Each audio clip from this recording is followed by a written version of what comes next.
tomorrow. And tails means I'll go for a deep tissue massage. Heads, massage. Let's revisit this at the end of my speech. All right. Good evening, ladies and gentlemen. Thank you for having me. I'm glad I made the decision to be here tonight. You know, scientists estimated that the average adult makes around 35,000 decisions per day. Picture this. You wake up to a ring alarm and bam, your first decision, I'm gonna snooze. So you sleep until the second alarm rings and bam, your second decision, snooze. Snooze again. So when you're finally done snoozing, you may decide to switch on your handphone and check for messages, and then you may decide to either make a coffee or take a shower. The decision list goes on. Studies also point to people spending an average 2 to 3 hours a day making decisions. Hence, understanding how to manage this is important for sustained performance.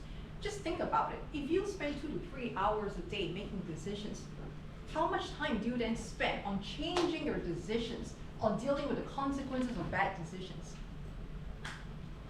I've decided, in the interest of time, I will only focus on one area on how we can better decide, and that is to know your values. Now, before I go into it, let us take a look at two scenarios. Okay, so Jane is a working professional with 2 children. She performs well at her job and is offered a promotion to a regional role.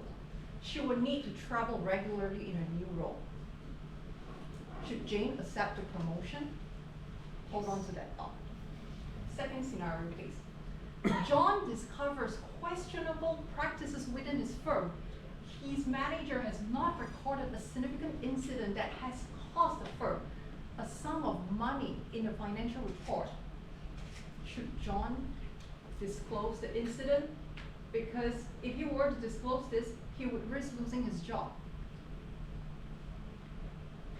I know you're probably begging for a lot of information, like how young are Jane's children, how much is the promotion increment, how often she has to travel, and then in John's case, you may be thinking about, oh God, can John survive without a job, what kind of manager, what kind of person John's manager is, and how big the financial losses are we talking about, and so on. Now, these points matter, but only to a certain extent.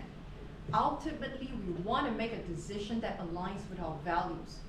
Values lie deep in our psyche, and they often stem from our upbringing, education, culture, and experiences. They represent what's important to us and have a profound impact on our daily lives, interactions, and relationships. If Jane values achievement, she's likely to accept the promotion. If John values integrity, he's likely to disclose the incident.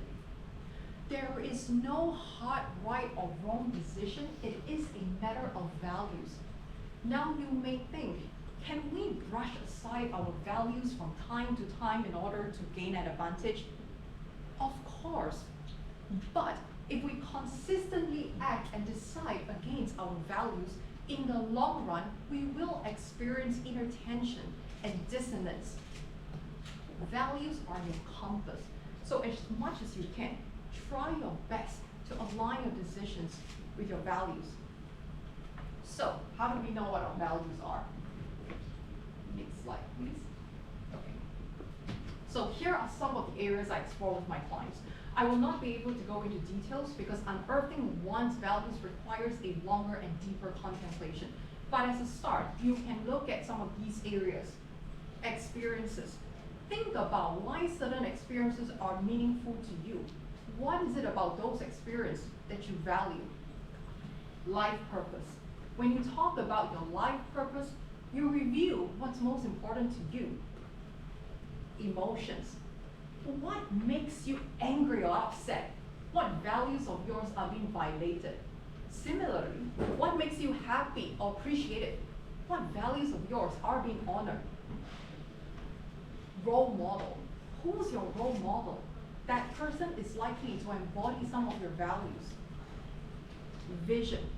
When you envision a compelling future, that vision is likely to hold values important to you. Now, these 5 areas are a subset of the overall exploration, but they are a good start. I'll also encourage you to pay attention to daily occurrences, such as conversations, preferences, habits. Over time, you may observe patterns and be surprised by how much you can uncover. To conclude, next slide please. Values are your compass, so do your best to align your decisions with them. Now, back to the coin. So be honest, how many of you use coin flip to decide every now and then? Not too bad. How's that working for you? 50-50. Do you remember if I got heads or tails? Heads. Swedish massage? Yes. I've decided to go for the deep tissue massage. The irony is, when the coin is in the air, you often realize what outcome you truly want. This is because flipping a coin actually brings clarity to your subconscious preferences. When faced with a decision, your logical mind may overanalyze options, leading to indecision. However, when you toss the coin, you are forced to face the fact that there is only one option.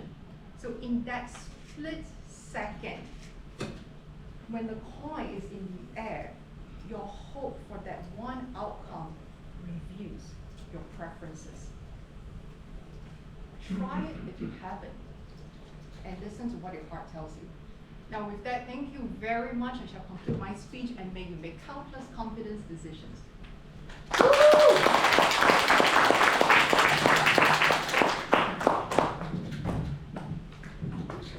Thank you so much, Allison. I have just subconsciously decided that I'm a great TME.